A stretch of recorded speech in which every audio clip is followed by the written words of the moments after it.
নমস্কার বন্ধুরা, আপনারা দেখতে পাচ্ছেন আমাদের হাতে রয়েছে বেঙ্গলি প্রিভিয়াস ইয়ার কোয়েশ্চন। তো এই যে প্রিভিয়াস ইয়ার কোয়েশ্চন দেখতে পাচ্ছেন, প্রথমেই আপনাদের ডাউট আমি ক্লিয়ার করে দিই।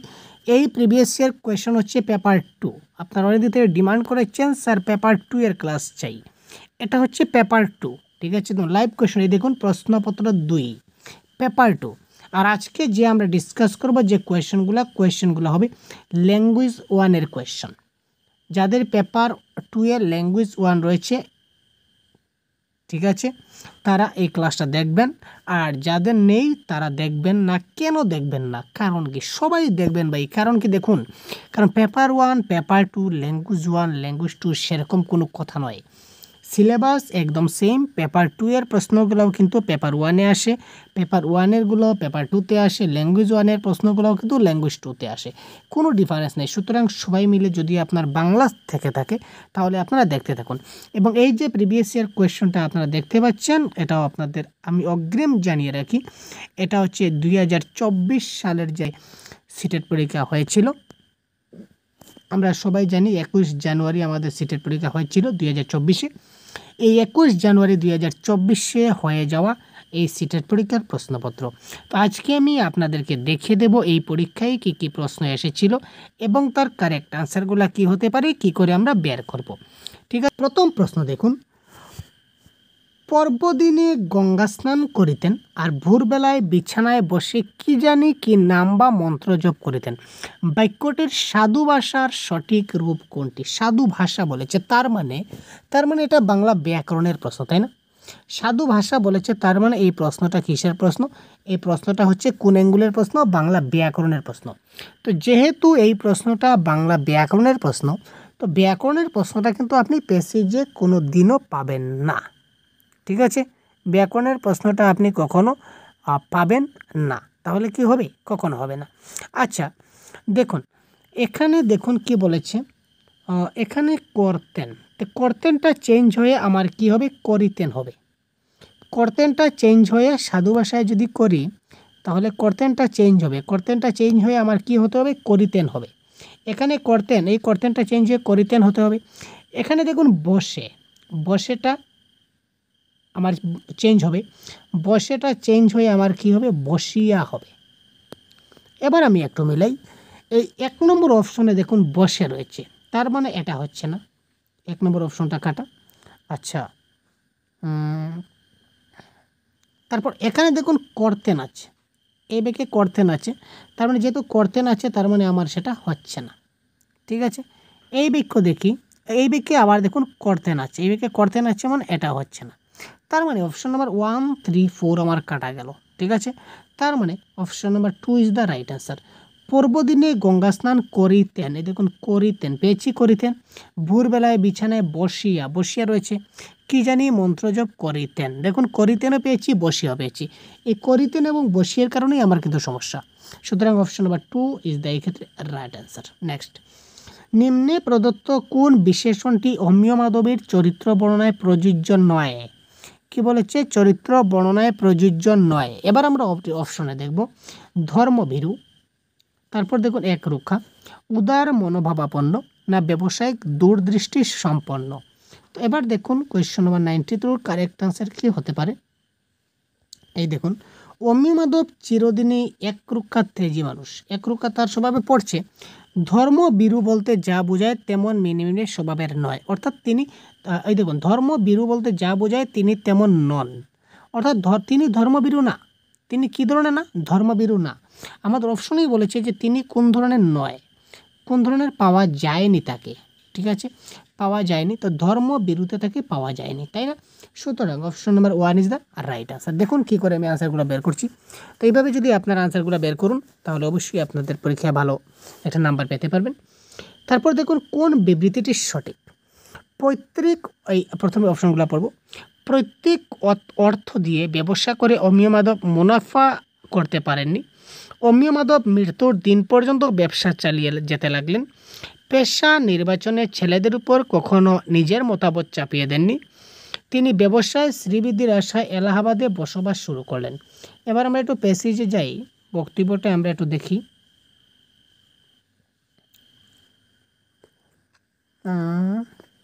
এই দেখুন কি বলেছে, দেখুন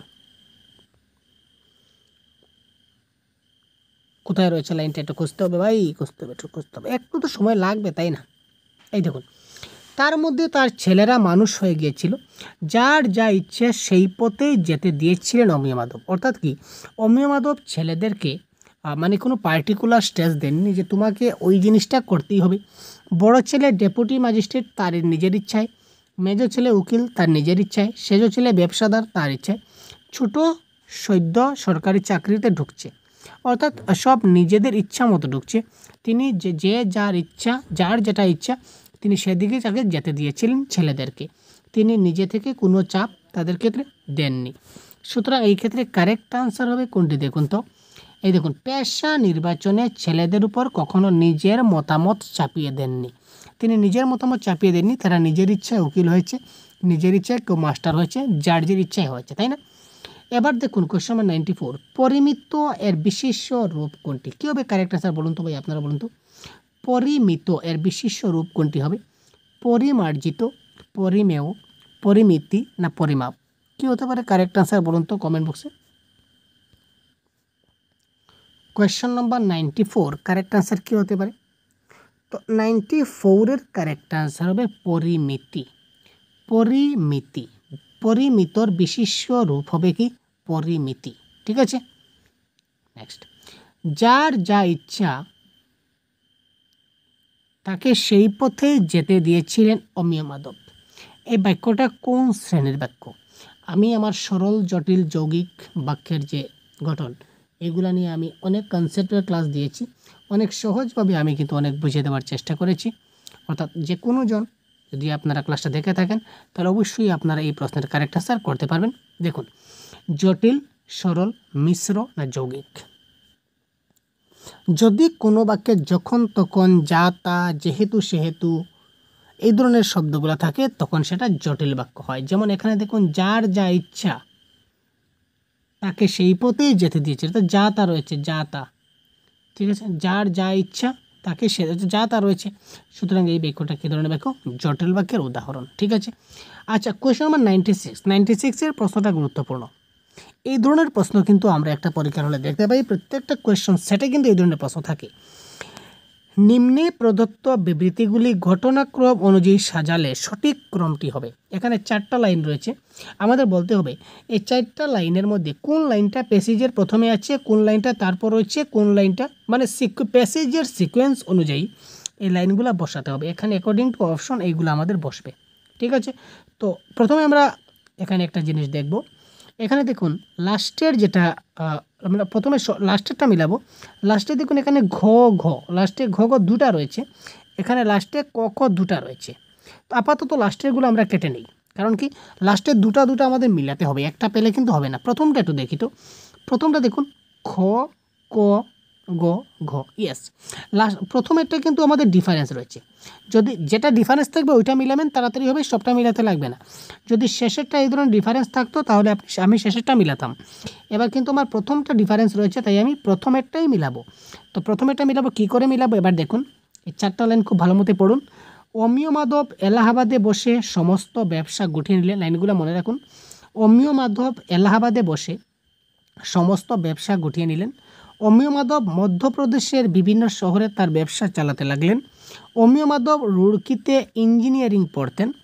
যৌতুকে পাওয়া টাকা দিয়ে ব্যবসা শুরু করলেন। এই 4টা লাইনের মধ্যে কোন লাইনটা, ঠিক আছে, আমাকে বলতে হবে যে কোন লাইনটা এই প্যাসেজের সবের প্রথমে আছে। এটা যদি আমি বের করতে পারি আমার আনসার হয়ে গেল। তো প্যাসেজের প্রথম থেকে আমি একটু স্টাডি করব। দেখুন, অমিয় মাধবের মৃত্যুতে সমস্ত এলাকার সহজে হইচই পড়ে গেল। স্বাভাবিক মৃত্যু নয় ইচ্ছা মৃত্যু, এই লাইনগুলো আমি যে লাইনগুলো এইমাত্র পড়লাম, এই পড়ার মধ্যে এই লাইনগুলো কোথায় রয়েছে? পাবলিসিটি, প্রচার, এলাহাবাদে, এই লাইনটা পাননি। কন্ট্যাক্ট, এই দেখুন, তিনি রুড়কিতে ইঞ্জিনিয়ারিং পড়েছিলেন। এই 4টা লাইনের মধ্যে এই যে রুড়কিতে ইঞ্জিনিয়ারিং পড়েছিলেন, এটা আমি কিন্তু সবের প্রথমে পেয়েছি, তার আগে কিন্তু কোনো লাইন পাইনি। এই লাইনটাও কিন্তু আমি প্রথমে পেয়েছি, আমার আনসার হয়ে গেল। কী করে আনসার হয়ে গেল দেখুন, এই দেখুন, অমিয় মাধব রুড়কিতে ইঞ্জিনিয়ারিং পড়েছিলেন, তার মানে অপশন নম্বর গটা প্রথমে হবে, ফার্স্টে কী হচ্ছে, অপশন নাম্বার গ হচ্ছে। তো অপশন নাম্বার গ একমাত্র এই 2 নম্বরে আছে, আর বাকি কোথাও কিন্তু আমার নেই, বাকি কোথাও গ প্রথমে নেই। ঠিক আছে, তো সুতরাং option number 2 is the right answer. চলুন, পূজা পার্বণ কোন সমাস? পূজা পার্বণ কোন সমাস? কোশ্চেন 97, ব্যাকরণের প্রশ্ন, তাড়াতাড়ি কমেন্ট করুন। তৎপুরুষ, বহুব্রীহি, দ্বিগু না দ্বন্দ্ব, কী হবে কারেক্ট আনসার ভাই? পূজা পার্বণ কোন সমাস? তো এটা কারেক্ট আনসার হবে পূজা এবং পার্বণ হচ্ছে দ্বন্দ্ব সমাস। জীবনের শেষ প্রান্তে এসে তিনি এলাহাবাদে স্থায়ীভাবে বসবাস করতে শুরু করলেন কেন? ব্যাকরণের প্রশ্নগুলো কিন্তু আপনারা প্যাসেজে খুঁজে অযথা সময় নষ্ট মোটেই করবেন না, কারণ ব্যাকরণের প্রশ্নগুলো কিন্তু আপনারা প্যাসেজে পাবেনই না। ঠিক আছে ভাই, ব্যাকরণের প্রশ্নগুলো আপনারা প্যাসেজে পাবেন না। আপনারা ব্যাকরণের ক্লাসগুলো দেখুন, বা আমাদের বাংলা ব্যাকরণের আমরা একটা পিডিএফ তৈরি করেছি, যে পিডিএফে বাংলা ভাষার সম্পূর্ণ কোর্স আপনারা এখানে পেয়ে যাবেন, পুরো কনসেপ্ট সহ আপনারা পেয়ে যাবেন। তাছাড়া এই পিডিএফটিতে 650 প্লাস এমসিকিউ রয়েছে, 650 প্লাস এমসিকিউ রয়েছে।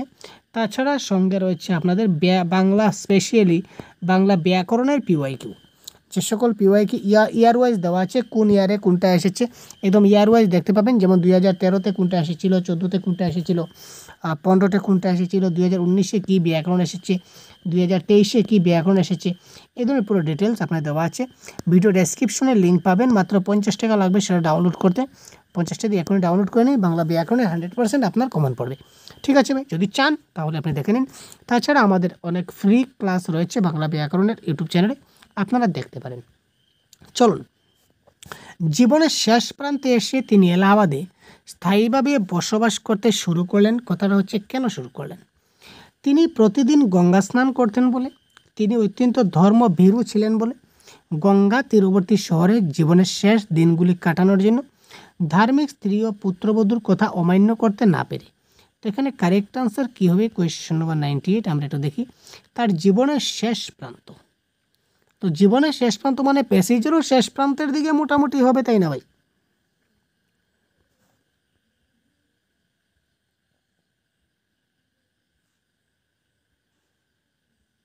আচ্ছা, এই দেখুন, তার জীবনের বেশিরভাগ সময় কাটেছে মধ্য ভারতে। আচ্ছা, জবলপুর, ঝাঁসি, নাগপুর, এর মধ্যে তিনি কাজকর্ম বেশিরভাগ শেষ, ছেলেরাও ছড়িয়ে আছে এদিকে এদিকে। আচ্ছা, অনেক ভেবে তিনি শেষে এলাহাবাদে বাড়ি তৈরি করেছিলেন। জব্বলপুর করবার জন্য সকলে বলেছিল, কিন্তু তিনি রাজি হননি, বলেছিলেন না, চিরকালের কর্মক্ষেত্রে থাকলে বিশ্রাম হবে না, তাছাড়া ও গঙ্গার দেশে মরতে চাই না, গঙ্গার কাছে থাকবো। আনসার আমরা পেয়ে গেছি।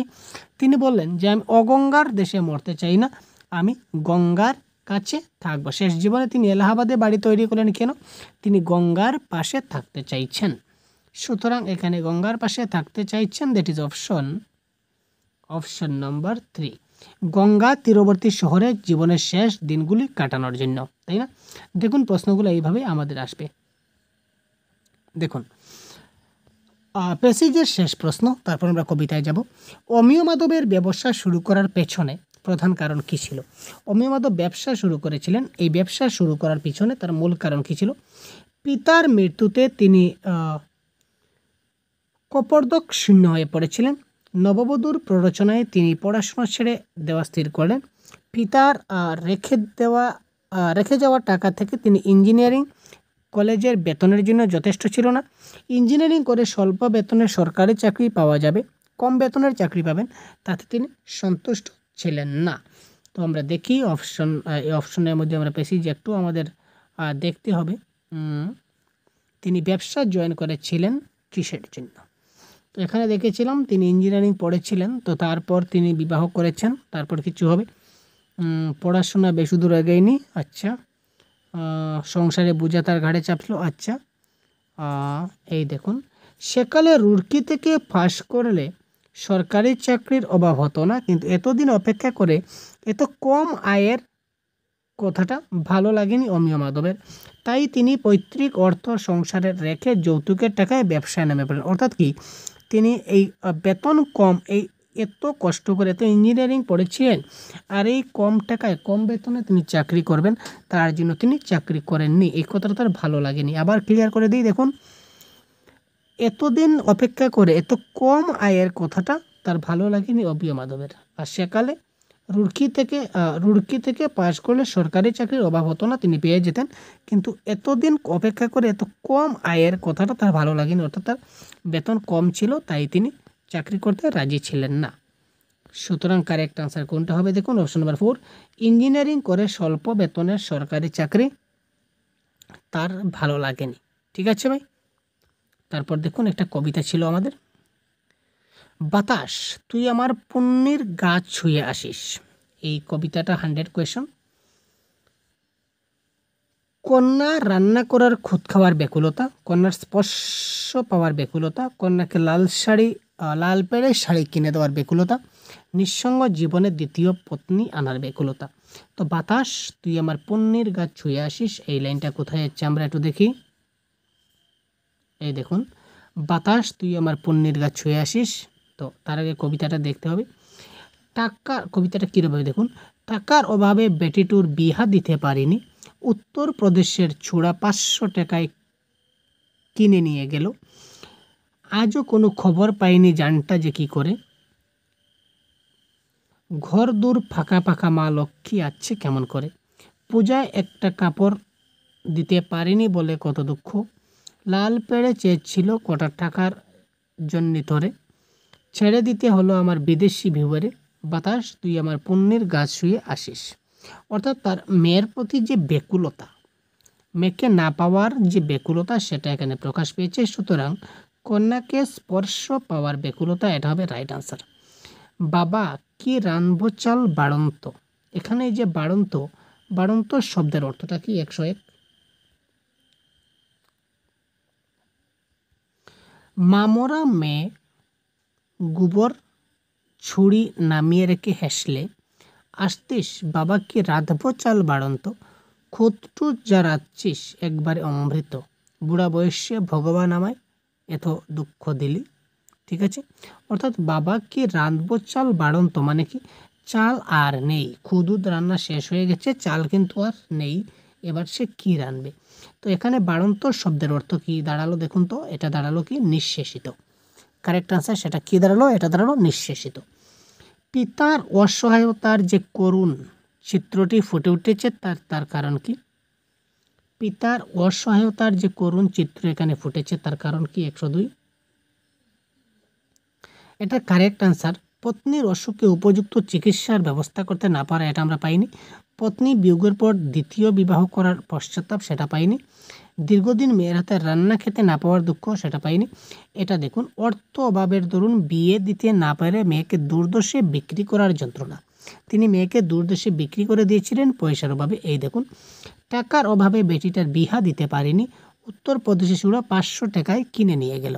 অর্থাৎ তিনি মেয়েকে বিয়ে দিতে পারেননি, 500 টাকায় তিনি মেয়েকে অন্য ছেলেটা কিনে নিয়ে গেল, তার মানে তিনি বিক্রি করে দিলেন। তো এটাই তার মনের কী ছিল? দুঃখ ছিল। এখানে ক্লিয়ারভাবে দিয়েছে, অর্থ অভাবের দরুন বিয়ে দিতে না পারা মেয়েকে দূরদেশে বিক্রি করার যন্ত্রণা ইজ দ্য রাইট আনসার। তো হৃদয়খানা রাত্রির আকাশের মতো তোলপাড় করে, উর্দুতে কোন অলঙ্কার প্রয়োগ করা হচ্ছে? 103। এটা ছন্দ অলঙ্কার। আপনারা ছন্দ অলঙ্কারের ক্লাস যদি দেখে না থাকেন অবশ্যই দেখে নেবেন। তো হৃদয়খানা রাত্রির আকাশের মতো তোলপাড় করে উদ্ধৃতিটিতে কোন অলঙ্কার প্রয়োগ করেছে? হৃদয়ের সঙ্গে রাত্রের আকাশের তুলনা করা হয়েছে, তাই না? হৃদয়ের সঙ্গে রাত্রের আকাশের তুলনা করা হয়েছে, অর্থাৎ কি একটার সঙ্গে একটা যখন তুলনা করা হয় তখন সেটা হয় কি উপমা অলঙ্কার। ঠিক আছে। পূজায় একটা কাপড় দিতে পারেনি বলে কত দুঃখ, এটাকে আমরা কথ্য ভাষায় সঠিক ভাষায় লিখব, কথ্য ভাষায়। 104। এটা কথ্য ভাষায় দিলে কি, তাহলে এটা হবে কারেক্ট আনসার। পূজায় একটা কাপড় দিতে পারেনি বলে কত দুঃখ, এটা হবে কারেক্ট আনসার। কবিতাটির মাধ্যমে কি প্রকাশ পেয়েছে? কবিতাটির মাধ্যমে কি প্রকাশ পেয়েছে? পত্নীর মৃত্যুতে পতির মানসিক যন্ত্রণা, কন্যার মৃত্যুতে পিতার মানসিক যন্ত্রণা, কন্যার দূরদেশে বিক্রি হয় পিতার বিয়োগ ব্যথা, দৈন্যদায়ে কন্যা বিক্রি করতে বাধ্য পিতার হাহাকার। 105। এখানে আমরা বারবার দেখছি যে মেয়েটাকে কিন্তু বিয়ে দেওয়া হয়েছে, মেয়েটাকে বিয়ে দেওয়া হয়নি, দুঃখিত, মেয়েটাকে বিয়ে দেওয়া হয়নি। বিয়ে দেওয়ার পিতার হাহাকার সেটা হলো না। কন্যার মৃত্যু যায়নি। পত্নীর মৃত্যুর কথা সেখানে বলা হলেও মেইন ফোকাস পেয়েছে কি দৈন্যদায়ে বিক্রি করতে বাধ্য পিতার হাহাকার। তিনি মেয়েকে দেনার দায়ে কী করেছিলেন, বিক্রি করেছিলেন, যার জন্য পিতার হাহাকার ছিল। ঠিক আছে ভাই, তো যাই হোক আজকের ক্লাসটা অনেক দীর্ঘ হচ্ছে। পরবর্তী ক্লাসে আমরা তার যে প্যাডাগজিগুলো আপনারা দেখতে পাচ্ছেন, এই প্যাডাগজিগুলো আমরা পরবর্তী ক্লাসে আমরা অলরেডি ডিসকাস করব। সুতরাং আপনারা সাথে থাকুন, ভালো থাকুন এবং প্রতিদিন মক টেস্ট দিতে হোয়াটসঅ্যাপ গ্রুপে একটা লিঙ্ক আছে, এই লিঙ্কে জয়েন করে দিন। আমরা প্রতিদিন এখানে মক টেস্ট দিই। মক টেস্টটা পেইড গ্রুপও রয়েছে। মক টেস্টের জন্য আমাদের একটা পেইড গ্রুপ রয়েছে। যদি আপনারা জয়েন হতে চান তাহলে অবশ্যই খুব তাড়াতাড়ি আমাদের কমেন্ট বক্সে জানিয়ে দিন, আমরা লিঙ্ক পাঠিয়ে দেবো। আপনারা এখান থেকে পেইড কোর্সে জয়েন হয়ে যেতে পারবেন। ঠিক আছে ভাই, হোয়াটসঅ্যাপ গ্রুপে। তো ধন্যবাদ, ভালো থাকবেন। আজকের ক্লাস এই পর্যন্তই। পরবর্তী ক্লাসে আবার অবশ্যই কথা বলবো।